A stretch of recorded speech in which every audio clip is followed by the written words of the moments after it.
os 50 milhões com as saídas de outros jogadores que não tinham espaço no plantel de Jorge Jesus. Em compras, o Benfica gastou 24 milhões e meio de euros, com destaque para os 17 pagos por Yaremchuk. O Sporting gastou menos de metade e teve um saldo positivo de 6 milhões e meio, sem contar com os 40 milhões de euros que ainda pode receber por Nuno Mendes. O Futebol Clube do Porto foi o único com saldo negativo de quase 3 milhões de euros neste mercado. David Luiz continua a ser hipótese para reforçar o Benfica. O central brasileiro é um jogador livre, por isso, apesar do mercado de transferências ter fechado, o Benfica pode contratar o defesa de 34 anos. Jorge Jesus deixou claro que esperava mais um central para reforçar a equipa, mas o valor pedido por David Luiz terá feito o Rui Costa recuar. Se o internacional brasileiro aceitar baixar os 3 milhões de euros limpos que pediu de salário, continua a ser a opção preferida de Jorge Jesus. Já no Futebol Clube do Porto, destaque para a Corona, que pode agora assinar por outro clube a partir de janeiro. O extremo mexicano esteve perto do Sevilha e do Milan neste mercado de transferências, mas acabou por ficar no Dragão. Corona só tem contrato com o Futebol Clube do Porto até junho de 2022. Isto quer dizer que a partir de janeiro já pode negociar com outros clubes. O extremo deve, por isso, deixar o Dragão a custo zero. Neste momento, só uma renovação de contrato pode evitar esse cenário. Ao Jornal Record, o empresário do Internacional mexicano garantiu que Corona está feliz no Futebol Clube do Porto.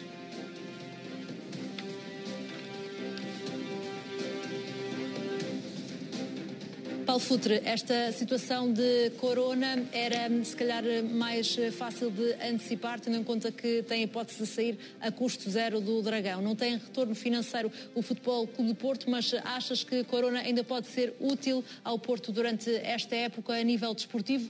Sem dúvida. Acho que o jogador agora tem que dar o chip. E vamos ver que o Pinto da Costa tudo é possível.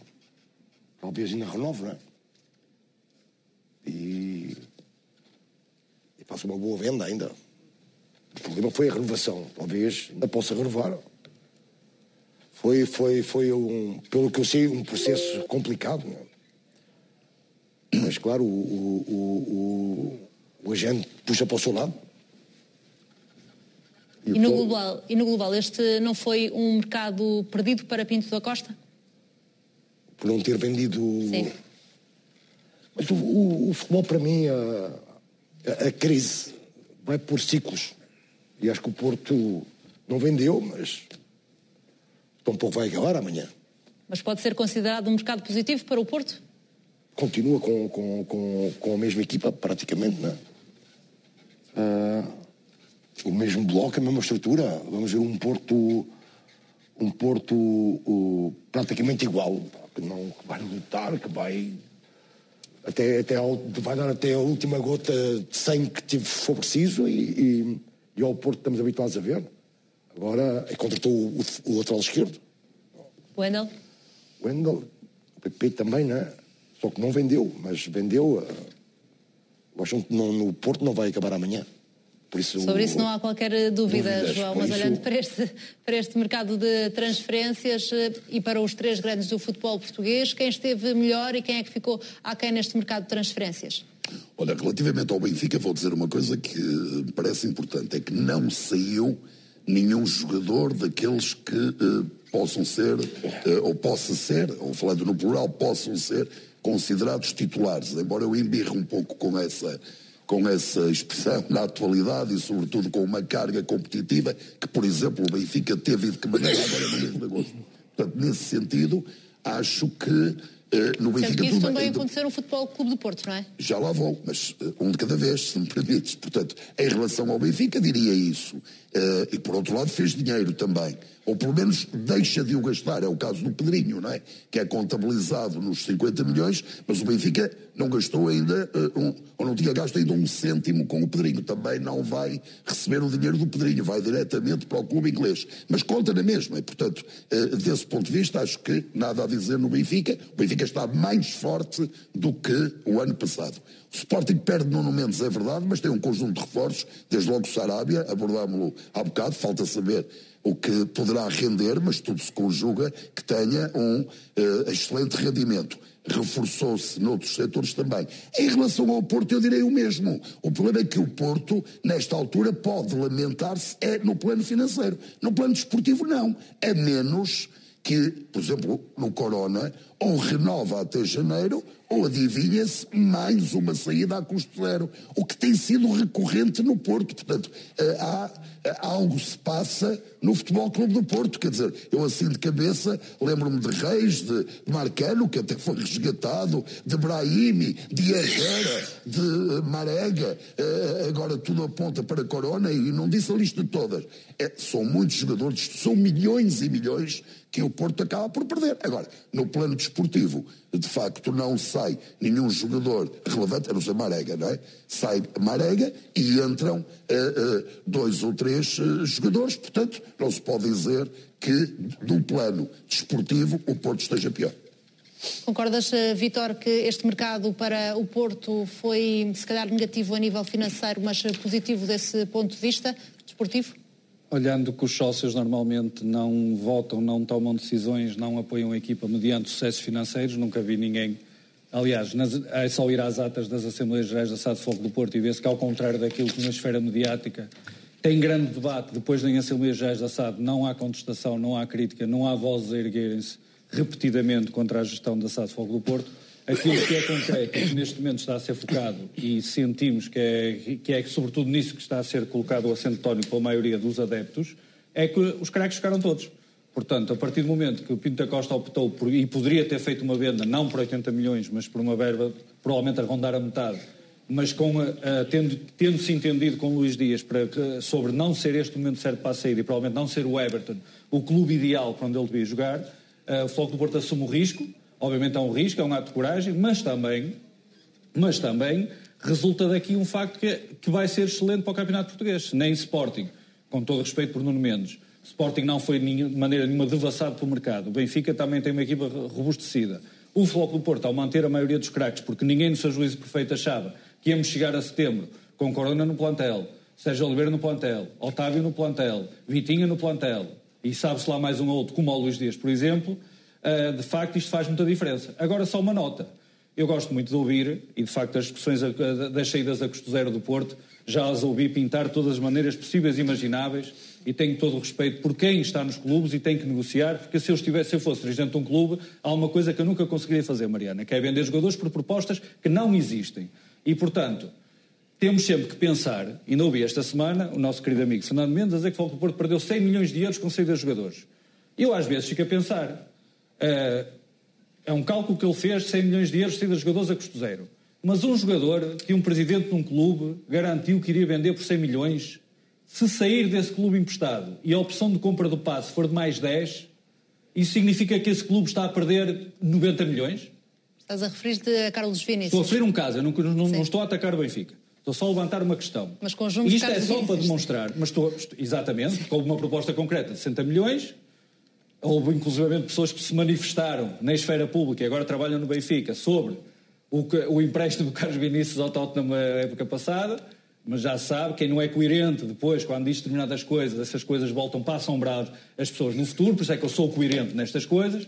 Agora é a questão que eu coloco. O mercado está difícil para todos. Foi difícil para o Sporting, que só agora conseguiu fazer uma venda e por empréstimo a ser consumada no fim da época. Esteve difícil para o Benfica, que não conseguiu fazer grandes vendas, teve que ir libertando-se de algum peso, muito rápido. O Futebol Clube do Porto também teve um mercado difícil, tem tido situações difíceis, que provavelmente poderiam ser melhor acauteladas, mas às vezes é preciso pensar um bocadinho. E então, às vezes, mediante as expectativas foram criadas para os 120 milhões, e 120 e mais, às vezes, Florentino, Jetson, Carlos Vinícius, e depois o mercado não corresponde às expectativas, isso não significa que o clube esteja a prejudicar-se a si próprio ao vender mais barato.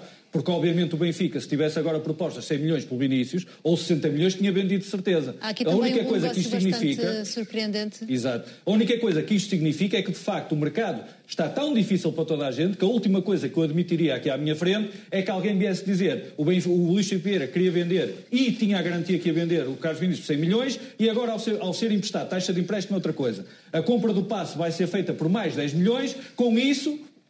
Benfica está a perder 90 milhões. Eu nunca iria concordar com isso.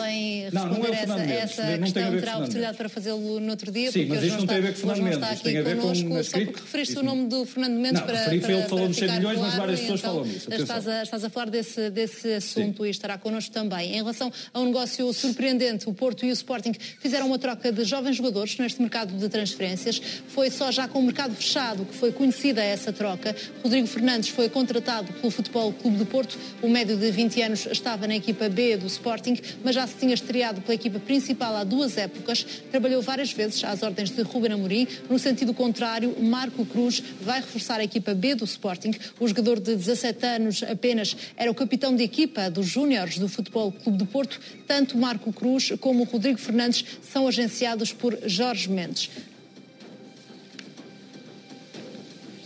Otávio Machado, isto quer dizer que há agora uma proximidade entre Porto e Sporting, apesar de recentemente termos assistido várias vezes a trocas de acusações entre os presidentes? Mariana, não. Há aqui um trabalho do Jorge Mendes que no futuro, vamos saber, em função da rentabilidade, daquilo que será o futuro dos jogadores, tanto no Sporting como no Porto, naturalmente que se vai levantar sempre o problema de que quem é que ganhou com. Agora, uma coisa que eu disse há pouco e é surpreendente, e o Vítor sabe, houve uma série de jogadores jovens do Futebol Clube do Porto que passaram a ser agenciados por Jorge Mendes, que terá prometido fazer vendas nesta janela. E isso não aconteceu. Neste caso do Corona, que eu não pronunciei, eu acredito sinceramente que o Corona vai renovar para o Futebol Clube do Porto. O seu empresário disse que ele estava feliz no Futebol Clube do Porto. Eu acredito que sim. É um clube uma cidade onde nos sentimos bem, e o Corona, naturalmente, que vai renovar para o Futebol Clube do Porto, e não este empresário colocar-se muitas vezes como um possível ganhador em todo este negócio. Há bons e maus empresários. Há bons e maus representantes. Este, eu acredito, que vai conseguir que o Corona renove o contrato com o Futebol Clube do Porto por mais alguns anos.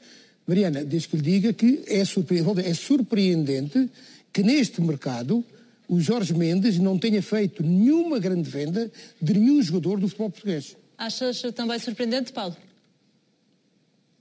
O Jorge? Sim. Não ter feito, tenho que falar com ele a ver o que é que fez. Quem é que fez o Vinícius? Para o PSG. O empresário é Jorge Mendes. Tu que disseste. Tu é que disseste quem era o empresário que estava a tratar disso. Falou contigo há 2 semanas. Do empresário? Não. Que estava mandatado. Não, sim, mas não sei se está o Jorge aí. O Jorge, o que é que está a fazer ultimamente? Cristiano Ronaldo. Fez o Cristiano, mas o que é que ele está a fazer ultimamente? Mas o Otávio estava só a referir-se ao futebol português, não é? Sim. Temos que ver. A questão dos jovens jogadores do Porto, porque Jorge Mendes nos últimos tempos passou a ser empresário de vários deles e nesta janela de transferências não houve nenhuma venda de nenhum desses jogadores. Que às vezes não pode fazer... Houve destes 2 jovens que estamos a falar, uma troca direta entre Sporting e Porto, não é? Nem o Jorge às vezes, como está ao mercado, para fazer milagres, não é? Como o ano passado, com o Fábio, com o miúdo, não é? 40 milhões para um miúdo que tinha jogado nada. Nem ele, às vezes, pode fazer tantos milagres. Talvez também esteja mais tranquilo, mais que a família. Paulo, não houve um jogador agenciado do Futebol Clube do Porto, um jovem, agenciado por Jorge Mendes, que estava no Wolverhampton com uma promessa e que voltou a casa? O Otávio está a falar de Vitinha. Vitinha, não é? Vitinho, e voltou a casa. E o Jorge Mendes, toda a gente sabe os interesses...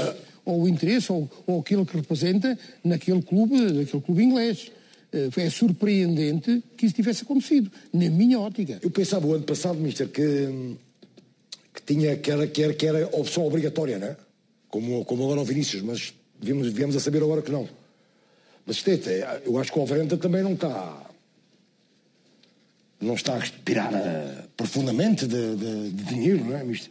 Então, pois talvez... poderá haver, Paulo, toda a gente sabia que o mercado está difícil, mas poderá ter havido promessas que não foram cumpridas, como aquilo que se passou com os espanhóis que vieram para o Futebol Clube do Porto, também alguns deles, também houve essas promessas na altura. Já em relação a isso, eu acho que eu não lhe perguntei... Deixar surgir também aqui este negócio entre Porto e Sporting, Vítor, porque foi uma surpresa para todos, aliás, só soubemos quando apareceu a última atualização da Liga, e aí é que percebemos, hoje à tarde até disseste que inicialmente pensou-se que poderia ser um erro, inclusivamente. Aqui o que fez a diferença foi Jorge Mendes para que esta troca acontecesse? Sim, se não fosse Jorge Mendes a unir as pontas, isto não tinha acontecido. Aliás, não houve nenhuma conversa entre Pinto da Costa e Frederico Barandas de forma nenhuma, portanto, não houve nenhuma aproximação que se possa considerar que a Aliança está de volta. Desta vez tem que discordar dos rodapés. Normalmente ajuda a inflamar a coisa, mas acho que não faz sentido neste caso, porque foi uma situação muito específica, que só foi possível devido ao facto dos dois jogadores serem da Gestifute. Jorge Mendes tem esta capacidade de conseguir unir pontos. Seria possível já agora, entre Benfica e Porto ou Benfica e Sporting? Benfica e Porto, até há pouco tempo, seria perfeitamente possível uma situação destas. Até o Presidente do Foco do Porto fez uma gravação de um programa no Estado da Luz. Uma situação destas, que envolve jogadores jovens ainda por cima, creio que seria perfeitamente possível. Não é a primeira nem a segunda vez que jogadores jovens transitam de um lado para o outro. Normalmente, aquilo que não acontece é haver uma troca, porque uma troca implica acordo, implica entendimento, implica avaliação dos jogadores, consonância de interesses, e esse tipo de trabalho que tem que ser feito para unir as pontas e os dois clubes chegarem à conclusão, um que pode libertar um jogador a receber outro e o outro a mesma coisa, foi claramente feito devido ao elo de ligação criado, que foi a Jorge Mendes e a sua equipa da Gestifute. João, como é que viste esta troca direta entre os rivais Porto e Sporting? Com toda a serenidade, e acho que, com o devido respeito, coloca, aí está a aliança Porto-Sporting, não vejo nisso que se possa dizer que há uma aliança, nem pouco mais ou menos, como antes não havia aliança Benfica-Porto. A aliança é uma coisa muito séria, quer dizer, aliança significa algo muito rigoroso, ponderado, pensado, assinado, não é? Ou subscrito pelos protagonistas. Empatia dos presidentes. Agora, claro que sim. Agora, eu até acho que é saudável para o futebol português que aconteçam estas trocas, desde que seja do interesse de ambas as partes, e certamente que é. E pelos não vistos, faço ideia, não tem nada a ver com... foi do interesse de ambas as partes. Mas só para concluir, não tem nada a ver Rapidamente, João. Não tem nada a ver com o Benfica, mas será do interesse naturalmente do Porto e do Sporting. Apenas só para dizer isto, eu há pouco esqueci-me, é imperdoável. O Sporting perdeu e para o Benfica o João Mário. Vamos voltar também ao Benfica, porque o nosso comentador Rodolfo Reis diz que Rui Costa tramou o Paulo Futre, que está aqui hoje connosco, quando o convidou para assistir a um jogo na Luz. Vamos ver estas declarações para depois o Paulo reagir no nosso programa. O Rui Costa já tramou o nosso amigo Futre. Porque o Futre, ao estar a ver o jogo na bancada nos camarotes com o presidente do Benfica, fez com que, e eu sei, que milhares de sportinguistas já estão contra o Futre. Esta é a mais pura realidade. Isto é uma bicada, e isto é de jogador. Isto é de jogador. Eu gostei de o ver. Tu gostaste de ver, mas os sportinguistas não. Olá, e isto é uma bicada do Rui Costa, porque o Rui Costa não faz as coisas. O Rui Costa também é malandro, não é? Quer dizer, só os malandros estão noutros sítios e o Rui Costa não é malandro. Eu não estou a dizer que o Paulo Futre fez mal em ir ao Benfica, atenção. Porque o Paulo Futre é aquilo. O Paulo Futre gosta de toda a gente e quer ajudar toda a gente. É o que eu estou a dizer. Paulo, admites que